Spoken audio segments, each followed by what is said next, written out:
Sasa tuliishia pale Dani anapomwaga mama yake kwamba anaenda kukutana na Jamie, lakini ilikuwa ni uongo. Lengo lake akakutana na Teacher Madison ilmadi amchane maukweli malive kwamba bwana yeye hataki tena kuwa naye kwenye mahusiano kwa sababu anampenda sana bibie Jamie. Kwa hiyo Teacher hapo alifika kwa mbwembwe nini, akapaki gari lake akashuka, jamani wewe, kijana handsome wangu wa dunia, vipi mbona umekaa hapo kinyongenyo? Kwa sababu ali mimi bwana nataka tuachane. Mimi nataka tuachane kwa sababu Jamie namuona kama namkosea sana. Namkosea. Angalia anavyomfanyia. Wewe bukaa mbali kwanza Teacher, kaa mbali. Teacher mwenyewe anasema sikia kwanza, hujaimisi harufu yangu, hujanimisi wewe. Kweli, hebu angalia wewe ni wa kwangu. Wewe ni wa kwangu, wewe ni kuchumchumu. Lakini Dani hapo akanajitoa kwamba Teacher bwana niache. Teacher sasa vipi, kwa una shida gani? Kwa nini sasa? Akasema bwana mimi kwa sababu nampenda Jamie sitaki aumie. Akasema sikia kwanza, wewe ni wa kwangu, achana na Jamie. Dani hapo anajitoa anasema bwana Teacher, jiangalie wewe ni mtu mzima. Je bwana niachie kwanza, wewe ni mtu mzima, uone hata aibu bwana kuningangania. Teacher mwenyewe anasema wewe umenitaje mtu mzima na maana mimi mshangazi? Akasema ngoja wewe unijui, utachuma ulichokipanda. Akageuza gari hapo, sijui lengo lake nini. Bwana akamgonga Dani, akawa kagongwa na gari. Teacher hapo ameshuka anasema we Dani, nimekugonga kweli, umekufa au umefanyaje? Umezimia? Lakini akaangalia pale akaona hamna mtu aliomuona, akanyanyuka akachukua kibegi, akachukua damu ya Dani akawa anaweka kwenye kikaratasi fulani hivi. Sijui ana lengo gani, akachukua pamoja na simu akaweka mle kwenye kikoba, alafu akawa anamkokota Dani, yani anamvutia pembeni, yani anamtoa kwenye lami anamweka pembeni. Akawa anaangalia pale mbele gari lilivyokuwa limeharibika, ushahidi nini, akawa kawasha gari kaondoka. Lakini alifunga safari moja kwa moja hadi nyumbani kwa kina Jamie. Akawa anaangalia location akasema ndo hapa.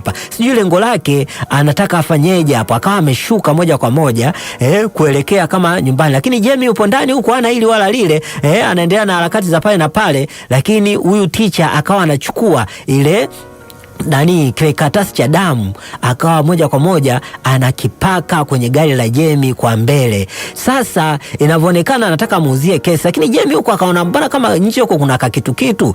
Teacher kamaliza kuna nia hapo, alivyoona watu wanatoka akajificha kwenye gari lake tena. Alivyoona wameingia tena ndani akaona basi ngoja kwanza, akawasha gari akaondoka zake. Sasa siku ya pili yake kulivyokucha, Teacher Madison akaona sije kawa kesi, akapeleka lile gari garage ili mradi afute ule ushahidi wa uharibifu wa lile gari kutokana na jinsi alivyomgonga Dani. Akawa ameonyesha hapo fundi, bwana anataka nitengeneze gari. Lakini akatoto kasema vipi, una ripoti yoyote ya kutoka polisi nini na nini? Akasema wewe hebu ngoja nikamwite kwanza fundi mwingine. Wewe una mashauzi vipi? Yule dada mbona ana mashauzi sana, hebu njoo uangalie wewe wa kiume kwanza hapa mbele, ili gari utanitengenezea kwa bei gani? Akasema wewe umepata ajali gani, mbona gari imebonyeva? Akasema usijali, wewe unataka shingapi kwanza utengeneze, nataka uliweke sawa, yani lisionekane kama lina mkwaruzo wala mchubuko sehemu yote. Akasema itakukosti hela nyingi sana. Lakini yule bibie kutokana na huyu Teacher Madison, kutokana na jinsi anavyotaka kufuta ushahidi, akaamua moja kwa moja kutoa mkwanja wa maana tu,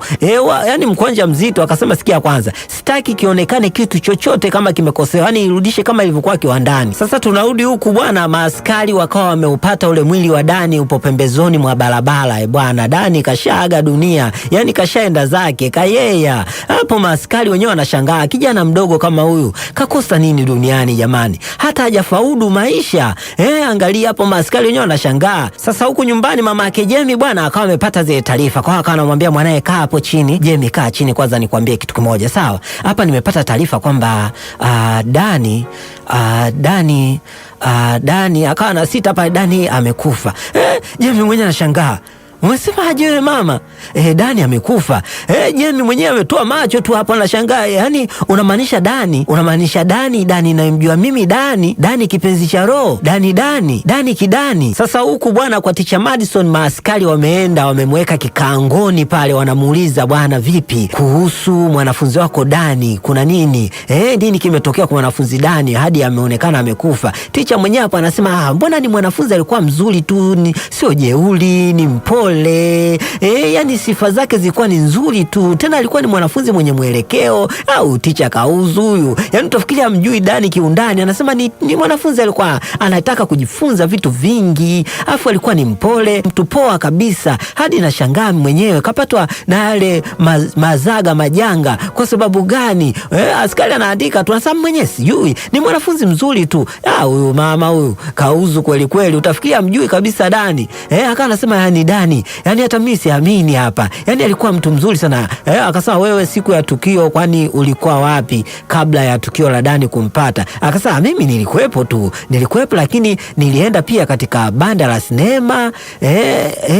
Nilienda kwenye banda la sinema na tiketi yake ninayo hapa. Tiketi ninayo ambayo nilienda kukata kwenye ile banda la sinema. Kwa hiyo hapo akawa anaonyesha tiketi. Huyu mama kajipanga kweli kweli. Hebu tuangalie. Sasa huku tunamuona Jemmy wakati kajipumzisha akasikia ugomvi maongezi nini, akaona nani tena anaongea sebleni, akawa ametoka akawakuta maaskari bwana wanakamzozo pale. Kumbuka washapata kule majibu kwamba yule bibie kule hausiki, lakini wakaona ngoja kwanza turudi kwa mpenzi wake huku tuangalie kitu gani kinaendelea, siri gani imejificha, manake huyu ndo mtu wake wa karibu, mpenzi, mtu wa karibu kabisa huyu. Kwa hiyo wakawa wanafanya uchunguzi bwana, wakaenda kuona damu kwenye gari ya Jemmy.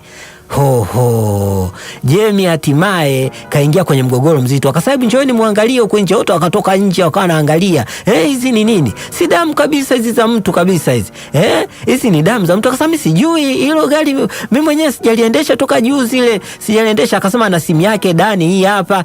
Wakasema jamani, hii simu imeingiaje kwangu tena? Akasema basi wewe vinyororo vile vya chuma vinakuhusu. Tunakuninginiza hapa, mikono yote imefungwa nyuma. Moja kwa moja wakampakia kwenye gari la kiaskari hapo kwa ajili ya mahojiano zaidi. Hasa huku tunamwona Teacher Madison kakaa mwenyewe amerelax, lakini akawa anasikia taarifa habari. Nasema kabisa kwamba bwana tumemkamata mtuhumiwa wa mauaji ya kijana Dani.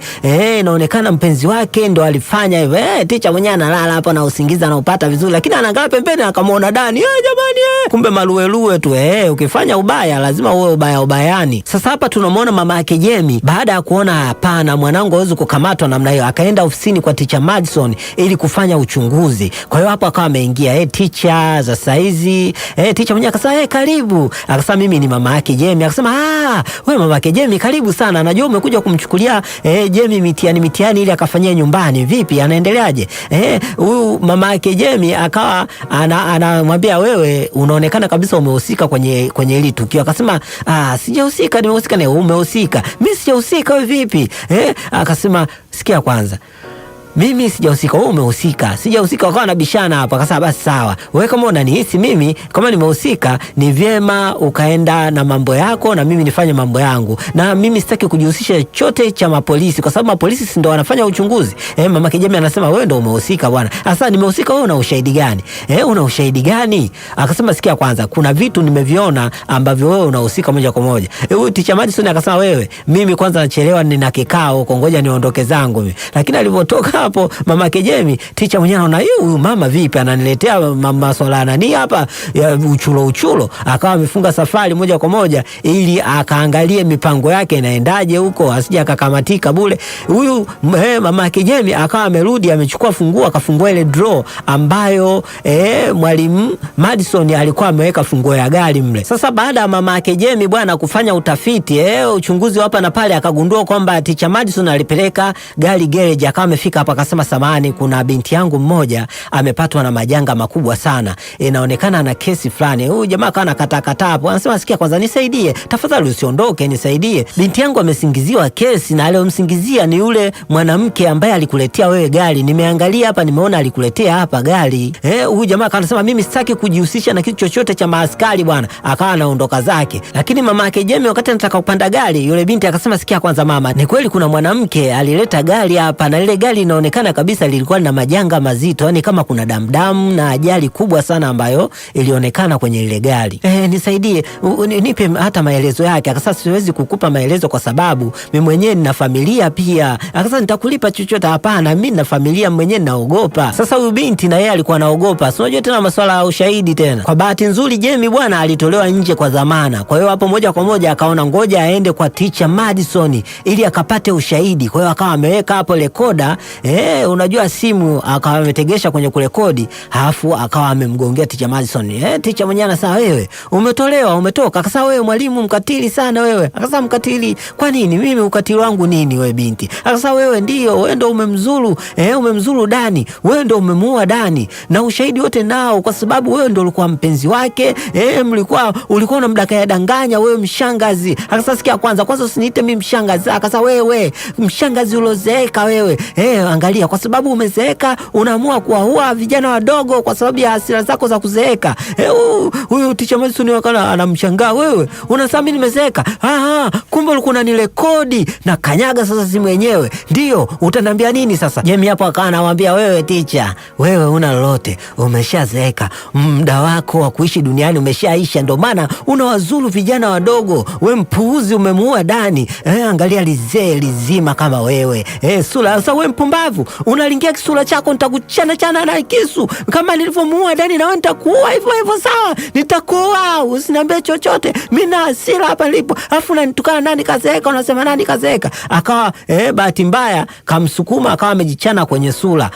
Yani unazidi kuniongeza mimi hasira wewe mjinga. Mimi nakuua sasa. Sikia kwanza. Hapa siogopi chochote. Nakuua kama nilivyomuua Dani. Umeniharibu sura yangu. Sasa wakati anaendelea kuwa na mzozo anataka kumchoma, askari akatokea bwana akamshika pale kisu. Akashika kisu pale. Akawa anasema wewe huwezi kumzuru huyo mtoto, sawa? Wewe tumeshafanya uchunguzi, tumekutana na vitu vingi sana. Kwa hiyo relax tu. Kaa hapo na utulie, sawa? Wala hakufanya chochote. Alipogeuka askari, huyu akachukua kitu akambonda askari cha uso.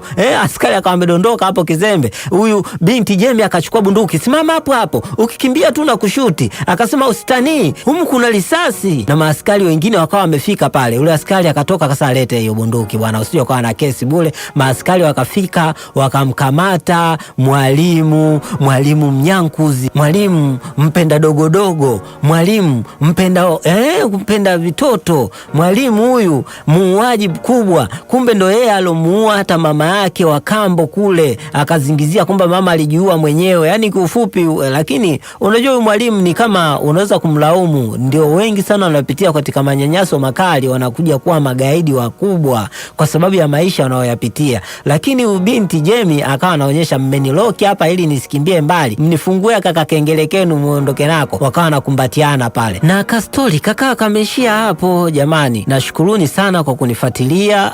Samanini sana kwa sababu kipindi hiki cha baridi basi mafua yanasumbua sana, na ndio maana tunaongelea puani, yani ni kama tunabonga hivi, yani hata tueleweki. Mtusamee bure, muendelee tu kufuatilia. Tukikaa sawa kipindi cha joto mtasikia mavoko, yani mtasikia masauti kama yote.